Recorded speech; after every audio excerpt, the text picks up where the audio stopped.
Marissa, thank you so much for joining us for our Women's History Month series at Bloom Energy. For those at home, Marissa Blackshire is a Senior Director of Environmental Compliance and EH&S. Before we jump straight into our interview, Marissa, would you like to tell the audience a little bit about yourself? Sure. First off, thank you so much for having me. In terms of my background is I'm actually an environmental lawyer. I came to Bloom about 6 months ago to fill this new role that isn't technically a legal role. And I'm building our environmental compliance function, working with a new team, growing that team strategically. And I'm just really excited about the company and the work that I've done and the work that's ahead of me. That's awesome. All right, moving into our questions. This year's theme for International Women's Day was Choose to Challenge. How do you choose to challenge and call out gender bias and inequality, celebrate women's achievements, and/or help create an inclusive world? So my answer to this question is a little bit blunt and a little bit to the point. And I think that that's pretty intentional because I think all too often in this space, we use really sort of soft language and we beat around the bush. And so I choose to challenge men, particularly white men, to come to the table and be an active part of the conversation about gender bias and gender inequality. I think that affinity groups and safe spaces are super important. They need to exist forever, but we are not going to make any real change in this space until men are committed, men are at the table, they're taking tangible action, and they're committed to breaking down traditional power structures. Yeah, absolutely. I couldn't agree more. I mean, it's how we see gender parity and the wage gap between different positions. It's something that unfortunately we probably won't close completely in our lifetime or our children's lifetime, but I do think we are starting to kind of see the necessary steps take fold to make real action happen. Now that we have our first female vice president in American history, how do you think this achievement lends to shattering the glass ceiling? So my answer to this question is a little bit Debbie Downer. I am super excited about the accomplishment. I think it means so much to women, particularly women of color like myself, to see Kamala be able to accomplish this and be in that position. Don't get me wrong, I was like chills when she's up there in her white suit. I mean, it's amazing. But when I look at the larger landscape and the larger context, one of something does not necessarily mean anything has been shattered in my assessment. And, I think if you look at statistics, you look at Fortune 500 companies, you look at leadership, I think something like 7% of CEOs at Fortune 500 companies are women. I think there are 3 women of color total. And so I can't get to a place where I go, wow, we have a Black and Asian female vice president and everything has changed, because it hasn't. So that's kind of where I am on that. Yeah, and that's absolutely fair. I think for a lot of women, it represents a tipping point of opportunity for moving into that. But I mean, to your point, there is still a ceiling that's going to need to be shattered, and a lot of strides that are going to be made to make it better for females. Absolutely. What advice would you give the next generation of women entering their career? My advice for the next generation of women is pretty simple. Be bold, be your authentic self, and don't ask for permission to do things in the way that you need to do them in order to be successful. I think that if you do your job well, that comes through no matter how you do it, right? I mean, and I think all too often women are asking for permission instead of just doing. And I think it would go a long way to just do and do it well. Absolutely. I couldn't agree more. How can companies create an inclusive work culture where women's careers thrive and achievements are celebrated? I am hoping that one of the things that's going to come out of the COVID-19 pandemic is that everybody's going to understand that there are a myriad of ways to be successful and productive.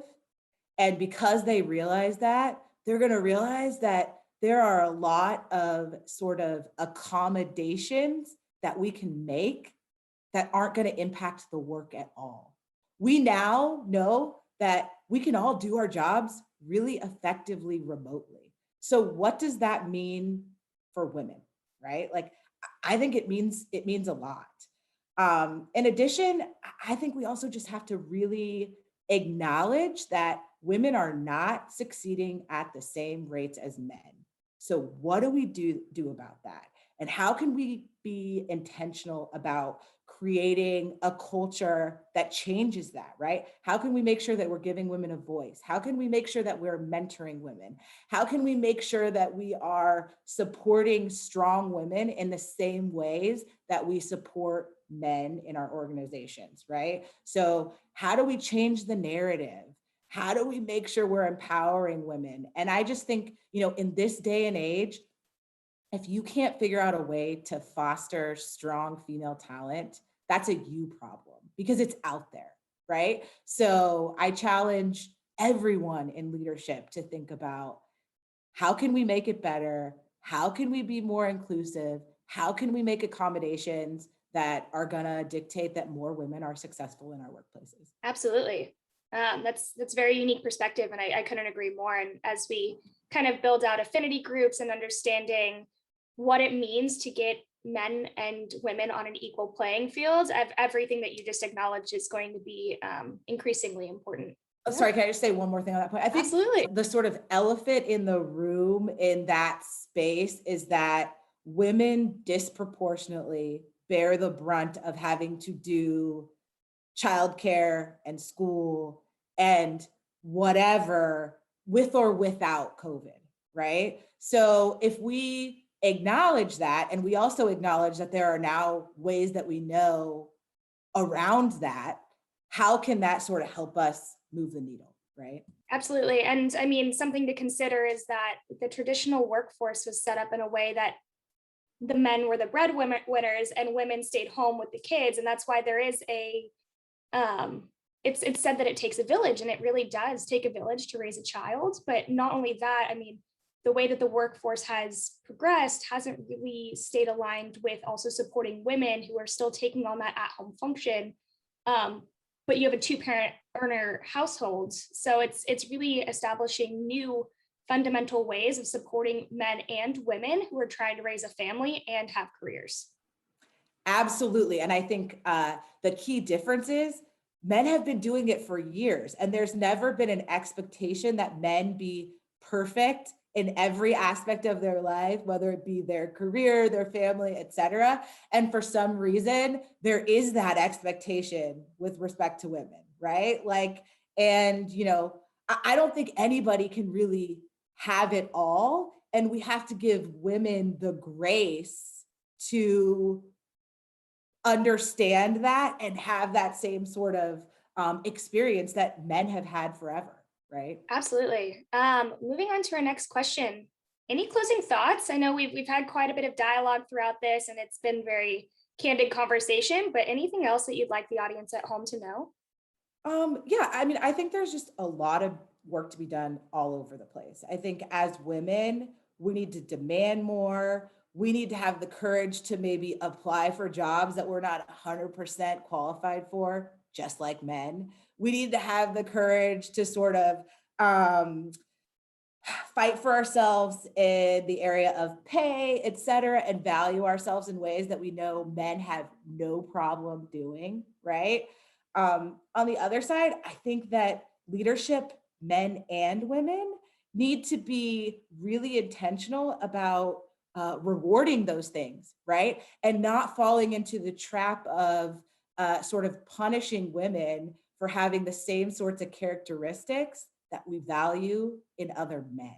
I think that happens a lot. I think leadership all over the place needs to catch themselves and needs to check themselves when it comes to sort of these biases. I think we need to check ourselves when we're having well, what if she has a family? What if she has another kid?